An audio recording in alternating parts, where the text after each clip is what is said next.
Let's get this going.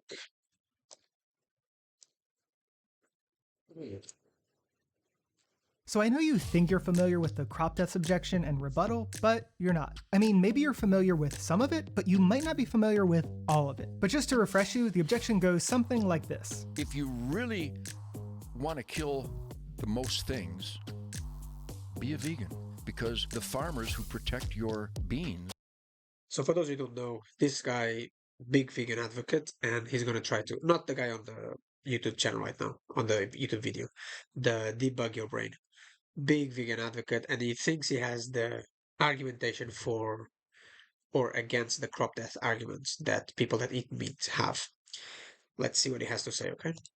Kill everything. In order to grow tofu, you have to kill every ground squirrel, every vole, every shrew, every snake, every turtle, every frog, every bird, every rabbit, anything that gets in that bean field. I'm either going to plow and dismember, which is why the crows and the seagulls follow the combines every year. And then if anything does survive my first slaughter, I'm going to come in with Monsanto and poison the shit out of everything so you can have a tofu salad and not be responsible for any death. You. That's a real. So this is the thing is most interesting about the debates of farmers versus vegans, is that a vegan that has never ever stepped in a field to actually farm things in large scale uh, has seen the amount of death that the cropping agriculture is responsible for. Even if you have a small garden in your house, you probably had to use, I'm not talking about like one or two pots, I'm talking like a small area, a small crop area in your garden, in your back garden. You probably had to go there with like fences or at least some sort of insecticide, pesticide. Otherwise, your crops are not going to last a week. There are many examples of people trying to, plant their own food in the backyard, and yet they wake up one day and the whole thing is destroyed. All it takes is one mole, a couple of mice, a few birds to go in, and your field is dead. Nature has no respect for your property, and if you don't poison all of them, you're not going to be able to, or shoot them, I guess, you're not going to be able to protect your crops and have those crops for yourself. Let's hear some of the vegan counter Very good arguments. point, and it's a point that a lot of people ignore. You ever plow a field summer to plant the quinoa or sorghum or whatever the hell it is you eat? You kill everything on the ground and under it. You kill every snake, every frog, every mouse, mole, vole, worm, quail. You kill them all. And the vegan rebuttal. Not to mention spiders, insects, bees, other birds, not to mention all the animals that eat these poisoned animals and then die as well as a consequence. Not to mention the runoff of these poisons due to rain or ground infiltration to water supplies, and then they kill the fish and they kill all the animals, marine life. It's crazy. The amount of death for crops is crazy. Rebuttal goes like this. What do farm animals eat? Air? No, they eat plants, and lots of them. So if the people making these claims really care about mice, then they should go vegan. Less harm. And this is the counter argument. Animals eat more plants, therefore uh, the conservation of energy claims that feeding those plants to animals is more inefficient. What they do not account for is usually the argument from the uh, meat eating community, which is, what about all the plants that we cannot eat? What about the grasslands? Those will go to waste. So instead of us planting animals, planting crops, instead of us planting crops and then killing all the animals that will try to feed on those crops so we can feed ourselves, why not take advantage of the natural crops in nature? Okay, not just crops, but grass as well, for example. Feed those to cows without us having to put any sort of pesticides or insecticides, and then we can feed on those cows. Then the death will be much lower. This is what the video is going to try to argue against. harm to both farm and field animals. Veganism actually minimises the number of crop deaths you're responsible for. The reason for this is that it takes around 10 times more crops to feed the average non-vegan than the average vegan. There you go. So this also does not take into account the crops that humans cannot eat. When we plant corn, for example, the stem, the leaves, and the cob itself, we cannot eat, and that's maybe 95% of the plant's weight that humans cannot and will not and do not want to eat. We eat just the little grains of corn. We don't eat the cob, we don't eat the leaves, we don't eat the stem, or even the roots. We can feed those to animals, and therefore we could feed on those animals and prevent more animal death. That's the argument. Due to all the copious amounts of crops I have to keep stopping the video due to copyright laws, of course. used to raise the 60 billion or so land animals massacred every year, and many of the billions of farmed marine animals as well. Add to that the fact that animal agriculture is the leading cause of deforestation, which kills countless species every single second, and carnism is the ultimate way to maximize plant-related killings. Seems open and shut, right? Well, unfortunately, anti-vegan disinformation Seems open and shut. Oh, so open and shut. or discourse, if we're being charitable, has gotten more sophisticated lately. And I want to offer a more comprehensive debunking and also clear up a few things vegans seem to be confused about. So let's start where we left off. No, they eat plants, and lots of them. The anti-vegan comeback here is that animals eat parts of the crops we can't. In fact, True. there's a popular infographic from the website Sacred Cow that puts a specific number on this. They say Absolutely. 86% of global livestock feed consists of things humans cannot digest, with nearly half coming from grass. So pause and understand the implication here. Because of the implication. We say it takes way more crops to feed animals. Hence, animals cause more crop deaths, plus the direct deaths of the animals we are eating. The anti-vegan says, Absolutely. actually So far, so good. because 86% of crops are inedible to humans and we can feed those to animals, that can't be true, unless vegans are actually responsible for more crop deaths on a per calorie basis. And this is where the Careful. Per calorie. Careful.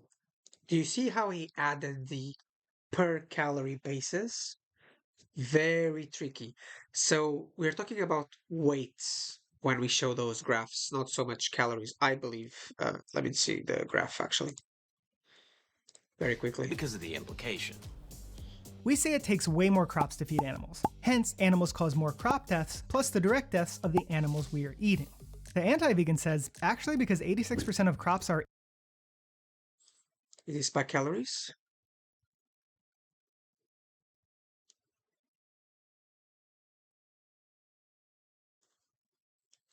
It doesn't say.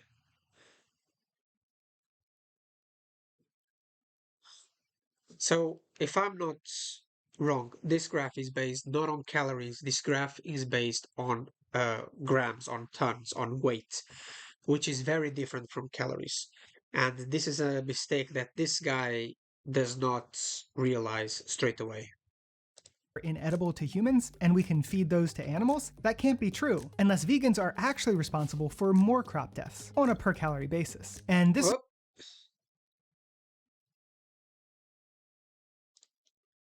Sometimes the claim is just that there are the same number of deaths. No, it's not the same number of deaths. It's very simple. If you plant corn, if you plant soy, and you just eat the corn part and the soy part, what do you do with the rest of the food? Of the foods? It's not edible for humans. Humans don't even eat it, so why not feed it to animals without having to create more crop deaths? Simple logic, right? It's not about just eating animals. It's not just about eating plants. It's about using both to sustain the world as much as possible. This is what apparently the vegans don't understand. There's a lot of waste when you plant food for humans. Use that waste for animals and then feed on those animals, therefore less deaths. Simple. At least it should be. is where the confusion comes in, including from vegans. So let's take a look at where that number comes from and also who it comes from, because frankly, it's pretty amazing. Amazing. The infographic cites this study from 2017, and if we look right there, right in the abstract, right at the beginning, we see that sweet, sweet 86% figure. So, looks like it checks out. But wait, what's this? In that exact same abstract, it says it takes around 3 kilograms of human edible crops to get 1 kilogram of human edible animal. Notice the mistake. Okay? That's roughly a 3-fold inefficiency in the other direction. So he could not understand for the life of uh, me, he could not understand that these numbers are not mutually exclusive. So what he's saying is that the 86 number is in complete contrast with this 1 to 2.8, 1 to 3 ratio. Therefore, something is wrong with this study. But it doesn't understand that these numbers are not mutually exclusive. On the second claim, producing 1 kilogram of boneless meat requires an average of 2.8 kilograms of human edible feed. Human edible feed does not equate to the total weight of the crops produced. So, again, let's go back to our corn example. If we are just taking account the corn kernels, then it's not, of course, we agree with the vegans. It's not efficient to just eat meat or to eat animals, because if you just count with the corn kernels, this number will be correct, or at least according to this study, that it takes 1 kilogram of human edible food given to the animals to produce 1 kilogram of meat. However, we are forgetting the cob of the corn, we are forgetting the stem, we are forgetting the roots, we are forgetting the leaves, we are forgetting even those little hairs that I don't even know what it's called. All of this goes into that 86%. And this is what I comment right here. How can someone be so idiotic and sound so confident? Number one, the 86% and the 3-to-1 values are not mutually exclusive. And then I go on the soy instead of the corn. 93% of soy production is made for humans to take their oil. However, animals eat 87% of the soy. How is this possible? Because humans only take the oil, which is 20% of the soybean. The protein of the bean plus rest of the soy plant, the leaves, the shells, the skins, goes to animals because we humans won't and can't eat meat. I made that mistake here. Won't and can't eat meat. What should we do with the waste? How about we give it to the animals so we can upcycle and give us more food so we don't have to produce more crops? Seems like a simple example. The rest of the comment will go on to the rest of the video. So you see how straight away this guy makes a huge mistake and he doesn't even realize it. There's a difference between 86% of the food being produced is not human edible, and from the edible part that we give to animals, then there's a 1 to 3 ratio ineffectiveness. I completely agree with the vegans on that. Like, if we give human edible food to animals, then it's not ideal for crop deaths. But if we give the animals what we humans don't want to eat, out of date, moldy, it's gone bad, it's not good enough to be sold, we just don't buy it, it goes out of date, then why not take advantage of that, give it to the animals so we can upcycle and have more food? Simple. So 3 minutes in and this guy is already an idiot. Very paper from whence this comes shows right there, right in the abstract, where you can't possibly miss it, and where Sacred Cow author Diana Rogers couldn't possibly miss it, that animal ag still takes way more crops, even when we're looking at just the human edible portion. And to some extent, This is true. This is true. Animal still takes more crops, but that's not on purpose. If you are a farmer and you have crops to sell, it's very easy. Your best crops are gonna go directly for human feeding, which means that those are the most valuable crops. If you could, you would sell everything to humans. However, humans don't want to buy the blemished food. They don't want to buy the ones that are moldy, the ones that are half eaten by other animals, the ones that are, don't look good, the ones that are starting to get rotten. And that's a very big part of the food production. It simply means that when you get to sell your food as a farmer, you don't get to sell everything for humans, even if you want to, because that's the one that's going to give you more profit. That's the one that supermarkets and other wholesalers are going to buy more. Excuse me. Simply put, you cannot sell everything to humans. So what do you do with the waste? You sell it to animals. You sell it to energy production. You sell it to... There's so many other uses for it. But you cannot sell everything for human consumption. Humans, you cannot force people to eat what you want. Well, I guess you could if you're a dictatorship, but still, people are not going to want to eat rotten, falling apart, blemished, dark, oxidized food. So what do? Do you force the people to eat the food that they don't want to eat? That sounds a bit odd. You could argue there. However, what there would still be a very big waste. More than half, majority of it, like the video says, would be wasted because humans would rather not eat that food than be forced to eat that food. Simply put, I would rather not eat at all than having to eat something rotten. So why not feed that food that is not good for humans to animals? This is what the author of this video did not understand. It's straight away so silly. You know?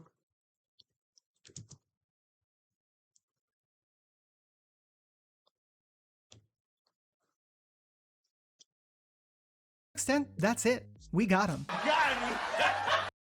We got him. No, you just showed up that you're an idiot. Simply put. We could stop the whole video right there and say this claim has been put to rest. Me too. Me too. I could stop this video right here. But it actually gets way worse for the animal ag side of this equation. So rather than just debunking the claim, let's say if we can't actually just pummel it into the dust. Plus, I know some of you are still confused right now, and I know that because I did an Instagram poll on it. So, some of us are confused, guys. Don't worry. 86% of global livestock feed is human inedible. And yet, animal ag still requires about 3 times the amount of human edible crops. How? You see, like...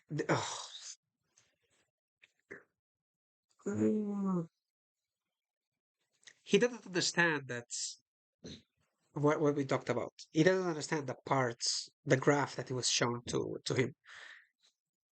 He's gonna try to argue against the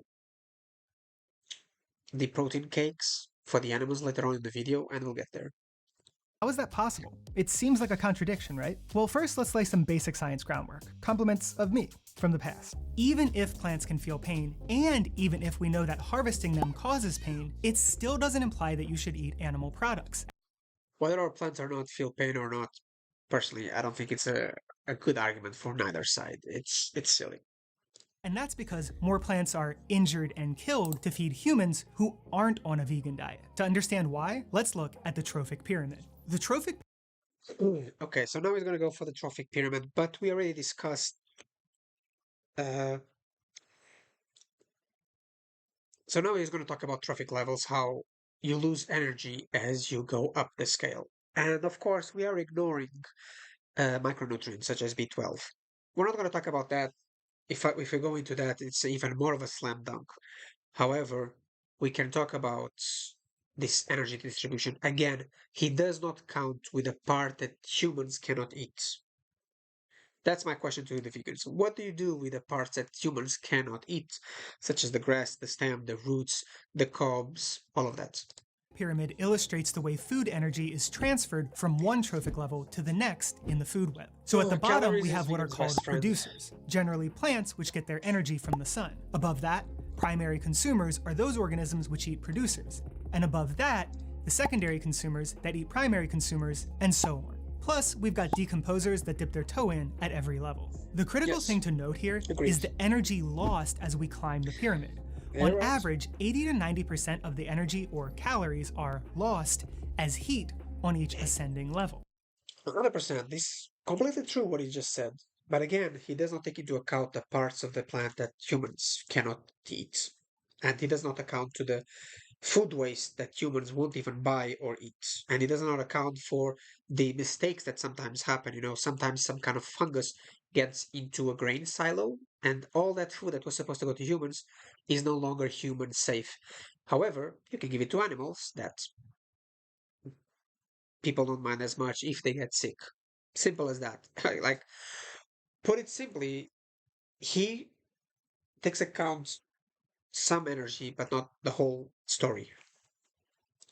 That's because not all the energy an animal consumes is used to build tissue that we can then eat. The animal has to use energy to move, think, digest, and execute many other He explains very well the energy loss. Just most of the energy loss is through breathing, but yeah. metabolic activities, and we humans can't eat the movement and thoughts of animals. Those calories have been largely transmuted into unusable heat. And this is just a fundamental principle of thermodynamics. In fact, it's the second law of thermodynamics. According to Lumen learning, none of the energy transfers and transformations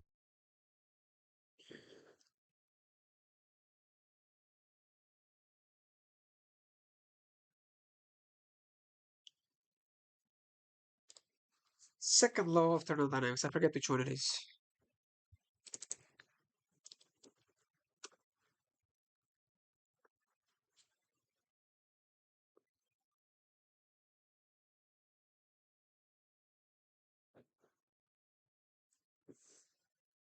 Oh, yeah, okay.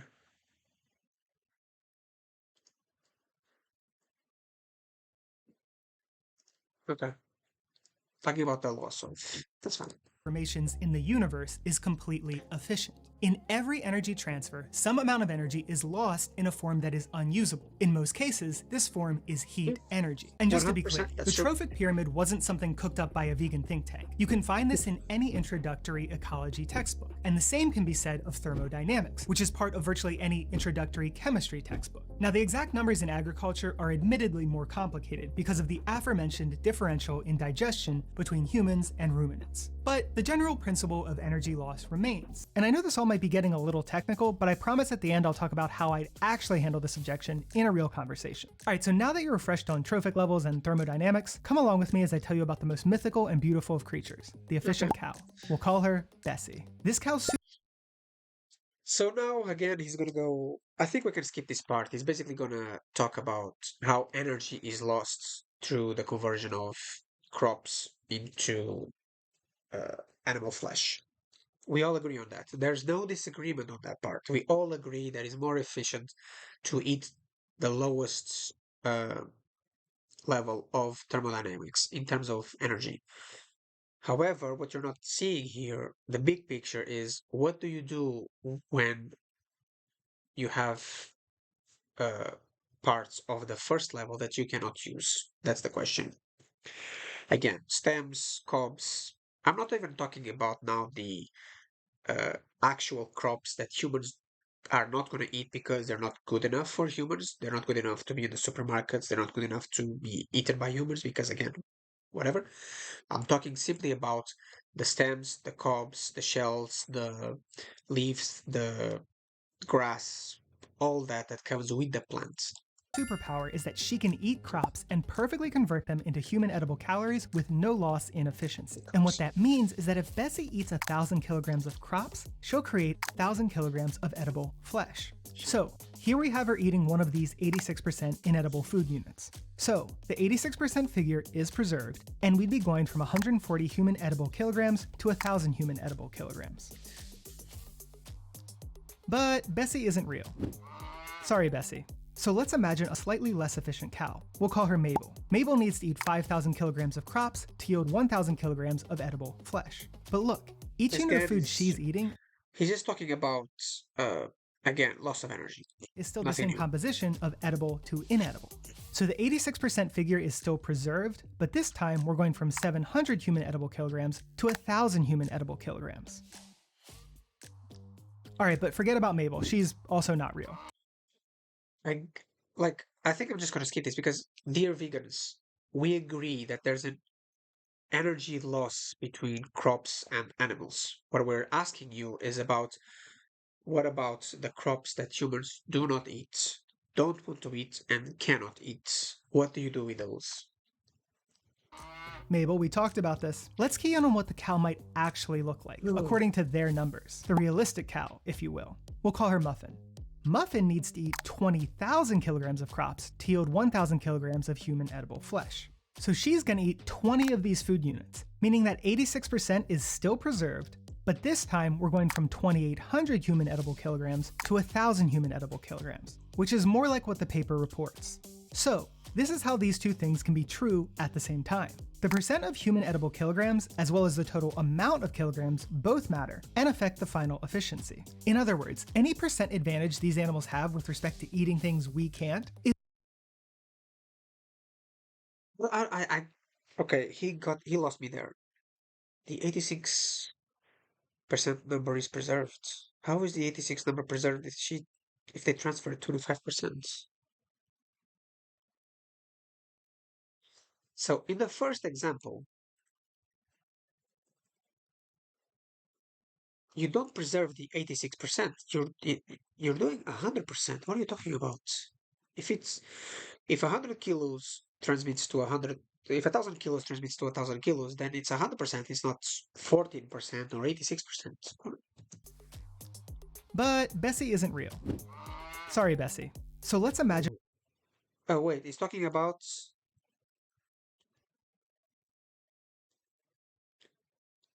the human.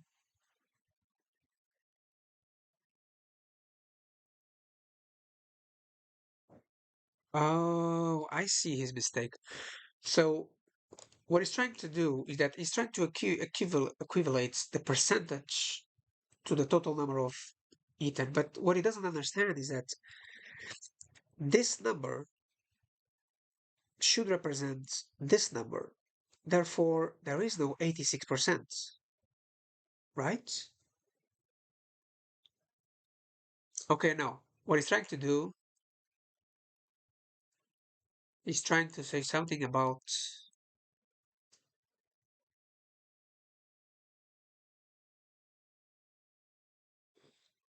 Okay, I'm lost. What's his point?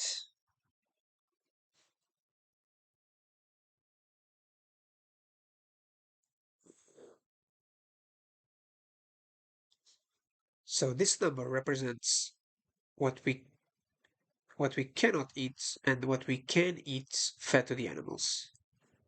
So a what slightly is he less talking efficient about? cow. We'll call her Mabel. Mabel needs to eat 5,000 kilograms of crops to yield 1,000 kilograms of edible flesh. But look, each unit of food she's eating is still the same composition of edible to inedible.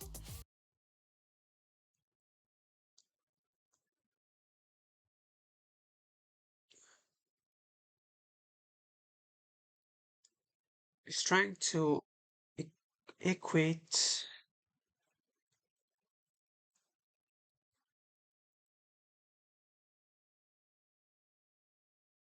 Why would you put 1, 2, 3, 4, 5? 86% is 86%. You don't need 5 portions, I guess. He's trying to. So the Let's watch it all. 86% figure is I still don't get it. preserved, but this time we're going from 700 human edible kilograms to 1,000 human edible kilograms.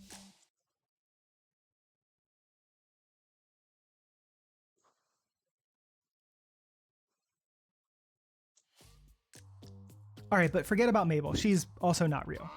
Mabel, we talked about this. Let's key in on what the cow might Oh, no, I got it. Okay. I know what his final point actually is. Okay. look like, according to their numbers. The realistic Took me a while. cow, if you will. We'll call her Muffin. Muffin needs to eat 20,000 kilograms of crops to yield 1,000 kilograms of human edible flesh. So she's gonna eat 20 of these food units, meaning that 80 So a 1-ton cow needs to eat 20 tons of food. Does that sound right? That doesn't sound right.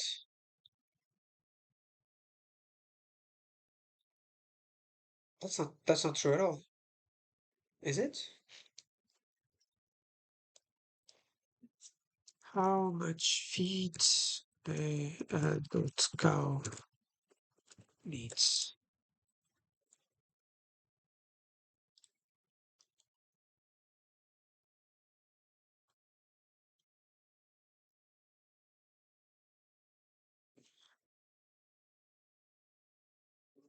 So the first study said it's a 3-to-1 conversion.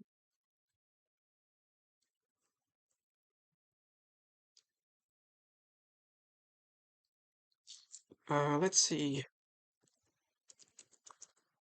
if ChatGPT has the answer.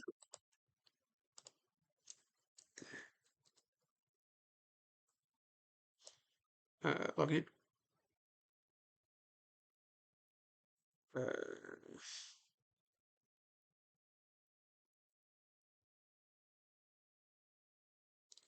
Okay, 1 second, guys. Okay, just a second.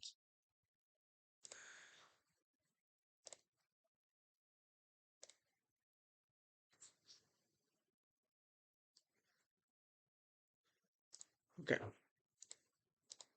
Am I back? Perfect. So, how much feed in kilograms does an adult cow need for slaughter?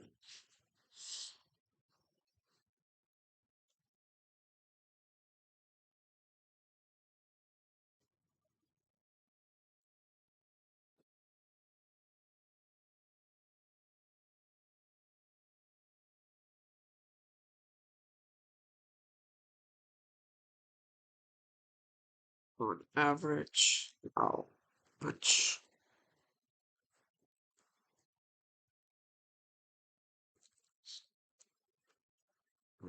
Inedible.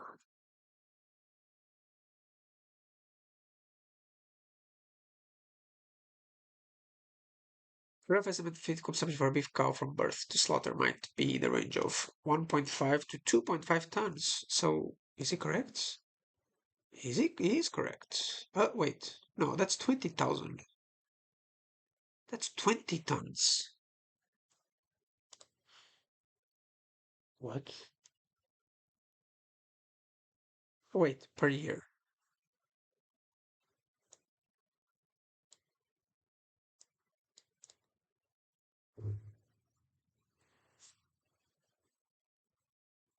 Okay.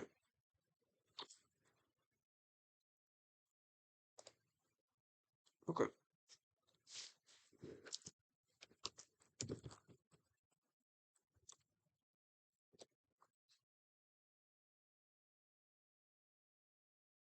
Okay. On average, beef cow might consume anywhere between 24 tons to 40 tons. Oh, wait, pounds. Okay, so between 10 tons and 18 tons. So this guy, he went like completely overboard, but I guess the cow does not produce 1,000 kilograms of. And in this example, how much of it is human edible?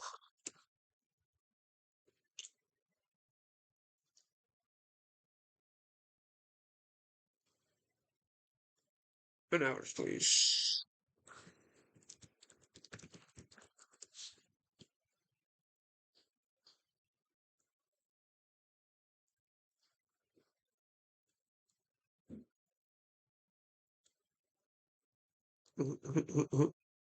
uh, on average, how much meat does a cow produce? Is that a good question? Uh, okay, so about 250 kilos of meat, but then you have to count for the organs, for the bone marrow and all that.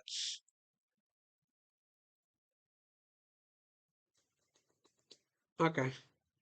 Ground beef goes with like skin and sinew. We'll take his number.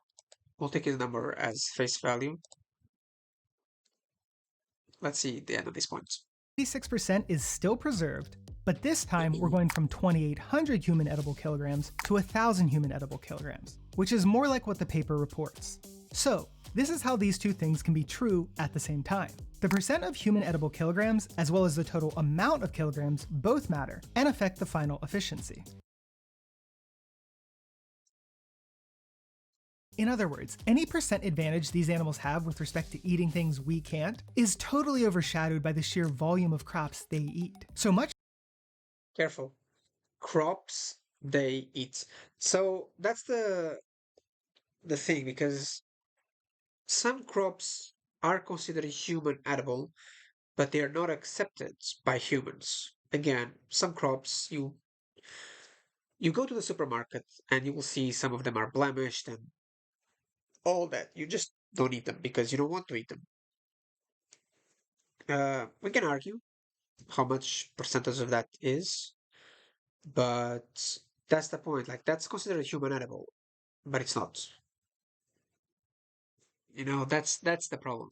so that even with relatively favorable percentages, they still require far more total human edible crops in absolute terms. And at this Human edible crops, again, it's well, like this guy is a complete moron because he forgets all that comes with that. Even by taking this example as true, what would you do with the 86% that humans cannot eat? That's my question. What do you do with that part?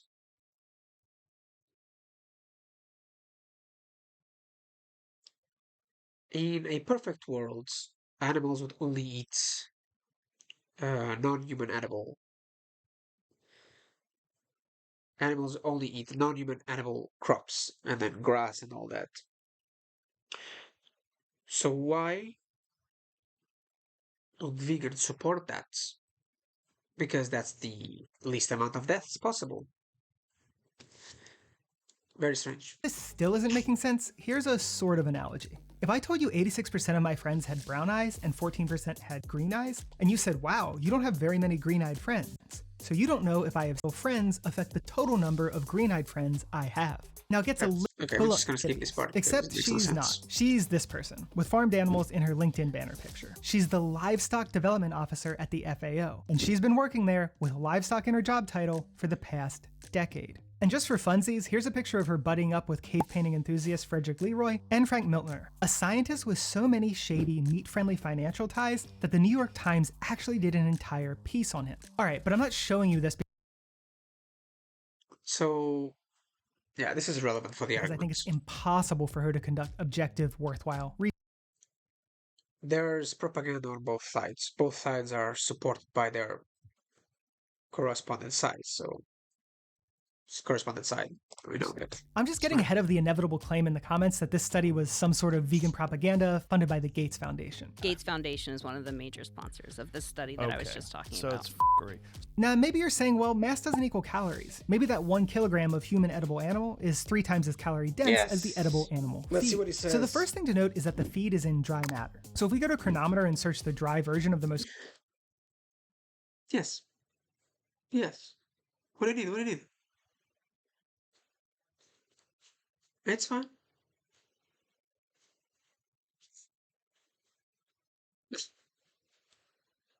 I like you.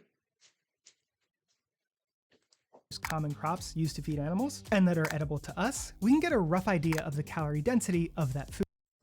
Again, calories. We are not going to talk about micronutrients because then the vegans completely lose the plot. If you want to know more, you can check out the what's his name, anti-war channel, which is quite interesting. Vegans love calories, but yes, let's see what he says. Food. And it seems to roughly be around 15, 16, 1700 calories. But wait, weren't we talking in kilograms? Why does it say 454 grams? Because that's how many grams are in a pound. And I'm going with pounds because I'm from America. Straight Alright, so how away, does that compare idiots. to a pound of edible animal? Well, an actual animal isn't a uniform piece of flesh like a chicken McNugget. So we have to look at how the animal breaks down and then do what's called a weighted average of the calories for each part. And when we do that, we get about 900 calories per pound for a cow. So when looking at cows, we actually get less calories per pound. Not Oh. So the argument now is going to go for calories. Again, if we only need calories to survive, then we'll probably just eat sugar. I don't think that's a good thing. Now, obviously, there's going to be some variability in these numbers. The dried versions of those crops might be slightly different than what's on Chronometer, different animals will have different body compositions, but even if we assume a cow is 100% 80-20 ground chuck, we'd still only get around 1,100 calories per pound. And the larger point is this, that we're nowhere close to the cow being 3 times as calorically dense as dry matter crops. And just to buttress this idea with something Again, it's all about the trophic levels. Like, sure. that isn't just napkin math, this paper finds that, given the current mix of crop uses, growing food exclusively for direct human consumption could, in principle, increase available food calories.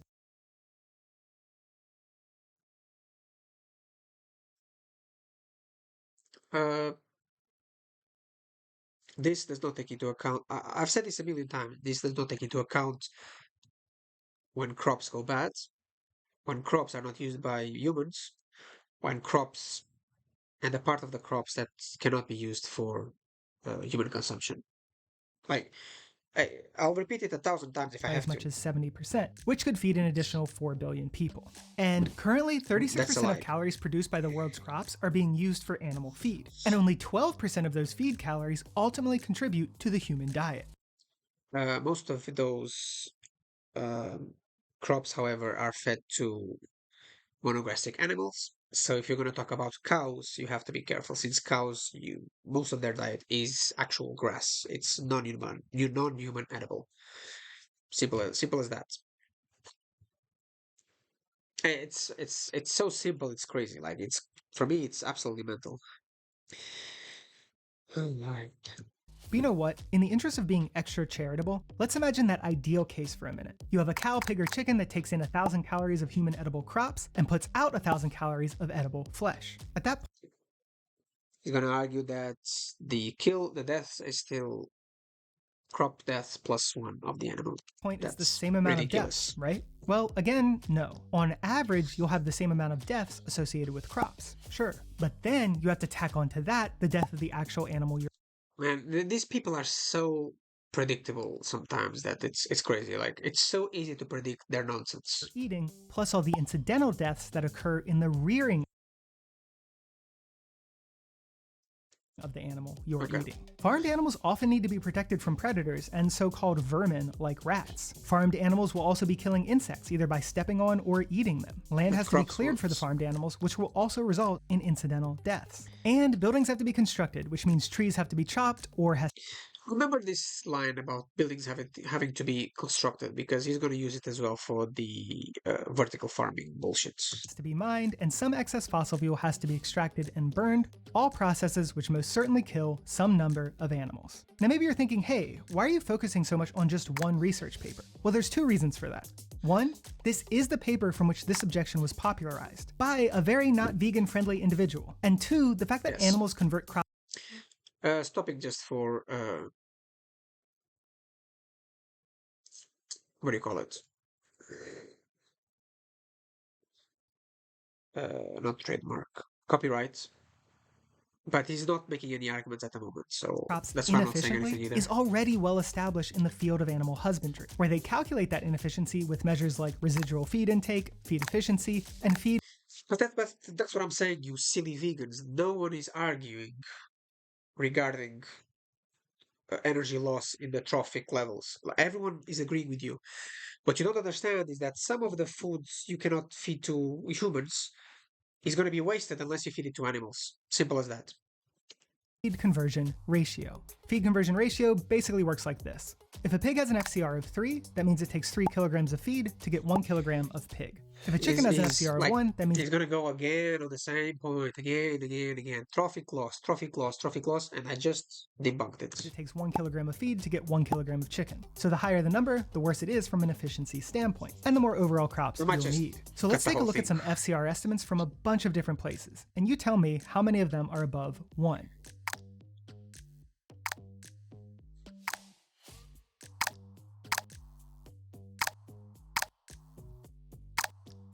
Yeah, and this is the thing. We've got converging agreement between the fields of chemistry and physics, ecology, animal husbandry, and a paper authored by someone who, to say the least, isn't super vegan friendly. The fact that multiple diverse fields all point in the same direction gives us massive confidence in our conclusion that feeding crops to animals will be inherently inefficient. It's only inefficient if you can use those crops for humans, which the majority you cannot. The human edible crops, like we're not even going to talk about the non-human edible part of the crop. I think that's pretty much clear. But once again, for the thousandth time, the human edible part of the crop, sometimes you cannot use it for humans because humans don't want it. That's why we leave it on the supermarket shelves. That's why you don't buy it because it's either deficient or it's not appropriate. What are you going to do? And frankly, the fact that people are still trying to say otherwise is kind of mind-boggling. No one is trying to say otherwise, you absolute idiot. Like, given what we know about thermodynamics and trophic levels, we would expect to see exactly what we do see in these studies with respect to feed conversion ratio. What an idiot. And in fact, What if we an saw the idiot. opposite, it would be surprising to the point that we Those horses with the little, you know, I already came on the side and said, bro, no, it's fine. We understand the trophic levels. You're not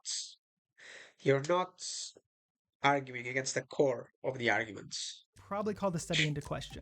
But it can't get worse than that, can it? Well, remember this graphic from earlier where we just sort of accepted that this 86% represented stuff that humans cannot digest? Well, if we look at the actual paper again, we'll see right there, right in the abstract, it says, of which 86% is made of materials not currently eaten by humans. This is a subtle but important change. Also, this 86% is often framed as basically just waste, and the only thing we can do with it is feed it to animals. But once you start considering co-products, emerging in future technology that can process this waste, emerging in future technology that can reduce crop deaths, green manure, polycropping, veganic farming, the fact that some of this grazing land is suitable for crops and or can be rewilded, and that grass-fed cows are terrible for the environment, even this 86%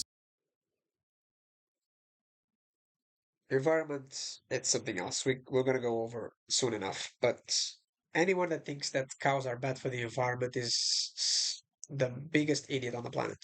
starts to look like less of an anti-vegan slam dunk. But we're going to talk about all that at length in a longer version of this video with Vegan Gaze and Chris Hines. But actually, just for you guys, let's touch on one last bit of this. As vegans, we often hear that even if animals are poor converters of calories, at least they upcycle protein. But do they? Well, to answer that, first we have to talk about soy. Oh, these idiots.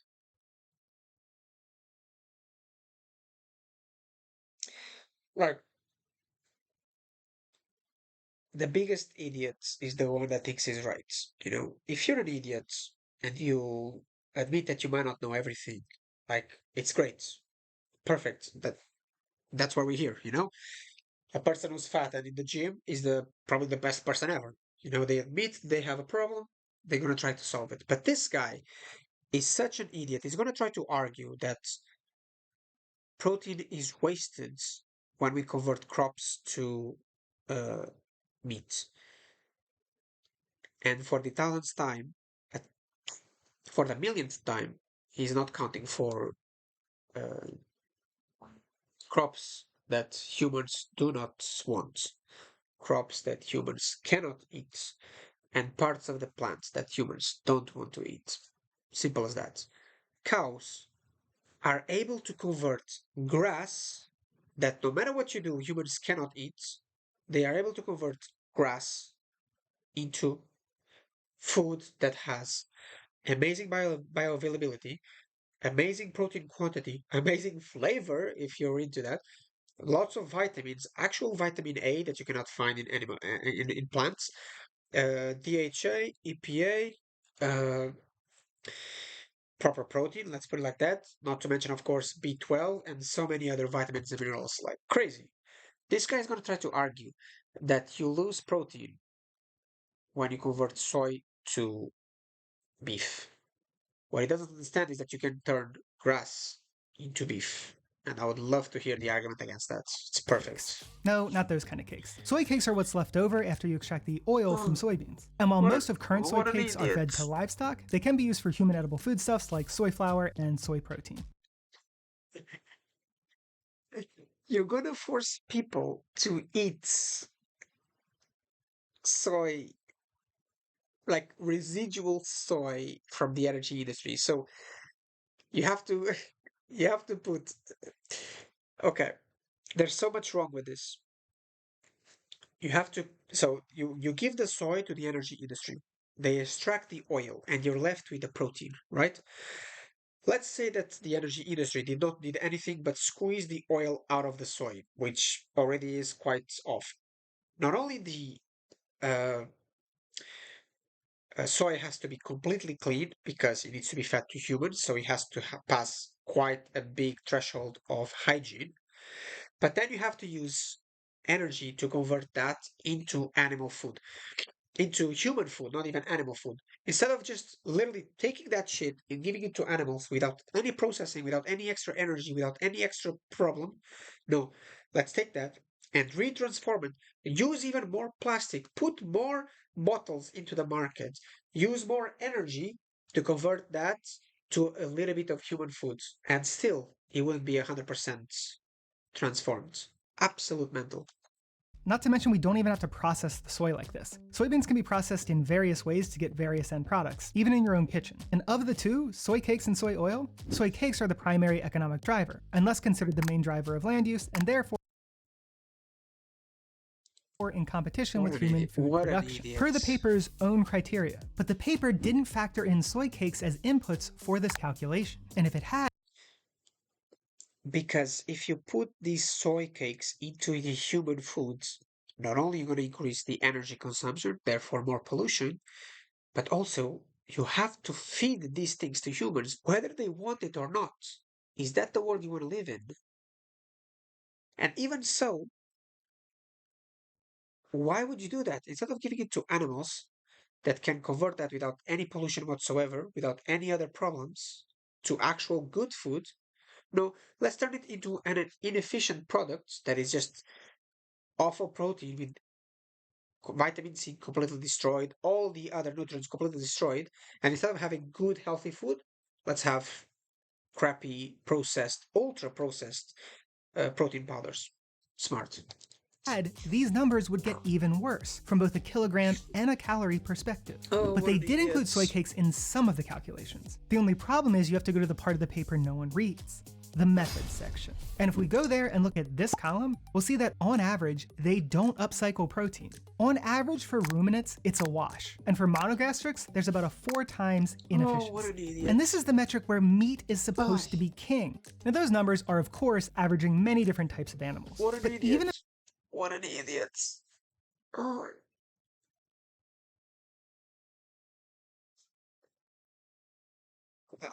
I've already explained it a if we million look times. at the grazed There's no cattle and point. buffalo in countries like the US and Canada, we still only get 0.9, about an 11% efficiency gain in protein, while being about 4 times less efficient from a total kilogram perspective when looking at boneless meat. But this whole table is going to be explored in more depth in that longer video. Now here's the thing about all this debunking crop deaths rhetoric. It does double duty versus a bunch of other anti-vegan arguments. Vegans use fertilizer on their crops, which kills animals via eutrophication. Cool. Non-vegans are responsible for growing way more crops per capita, Okay, and I think therefore use way that's more it. fertilizer. Not to mention is the not animals gonna- also great image.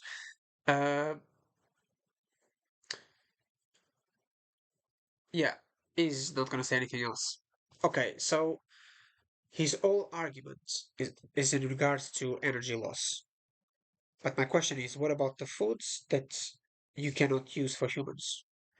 I'm not even talking about the edible part of the food that humans don't want. I'm just talking now about the stem, the culm, the leaves, etc. What do you do with that? Okay, guys, I think that's it for right now. If you want, we can do the next video. I think it'll be quite fun. Thank you for watching. time that we